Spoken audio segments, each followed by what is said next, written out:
At the edge of a forest stood an abandoned house, tall and crooked, with ivy curling up its walls like claws. No one remembered who had built it, but everyone remembered the warnings. Never open its doors at night. Two friends, Aditya and Rohan, had grown up hearing the stories. Aditya, bold and curious, always wanted to test the village legends. Rohan, cautious but loyal, always followed to make sure Aditya didn't get into trouble. One evening, under a moon pale as bone, Aditya whispered, "Let's see what's inside. Maybe the stories are just to scare children." Rohan's voice trembled. "And if they're not?" Aditya grinned. "Then at least we'll face it together." The house groaned as they pushed the door open. Dust choked the air, and the scent of damp wood clung to their clothes. The hallway stretched too far, with doors lining both sides. Each one was carved with strange symbols that seemed to shift when they looked too long. They stepped inside, lantern flickering. Behind the first door, they heard laughter, thin, cruel, echoing.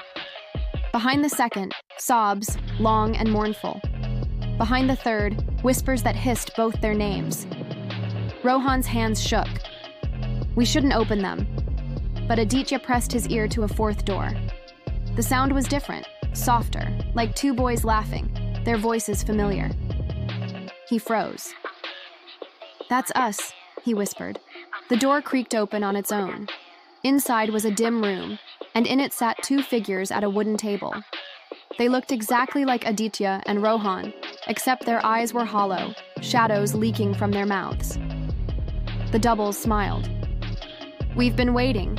One of you belongs here." The real Rohan yanked Aditya back. "Shut it! Don't listen!" But the doubles rose, moving closer. Their voices overlapped like broken mirrors. "Choose. One stays, one leaves. Friendship cannot survive two shadows." The lantern sputtered. The walls seemed to bend inward. Aditya's courage faltered, but Rohan gripped his hand tight. "We choose neither," Rohan said firmly. "If you want him, you'll have to take me too." "And if you want him," Aditya added, "then you'll have to face both of us." The doubles hissed, their smiles cracking. The house shook violently, doors slamming one after another. A howl tore through the air as the doubles dissolved into dust. Then, silence. The boys stumbled back into the hall.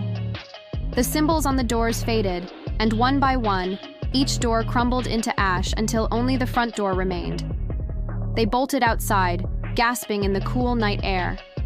When they looked back, the house had collapsed into rubble, as if it had never existed. The next morning, the villagers stared in awe at the ruins. The legend of the cursed house ended that night, replaced by the tale of two friends whose loyalty had broken its grip.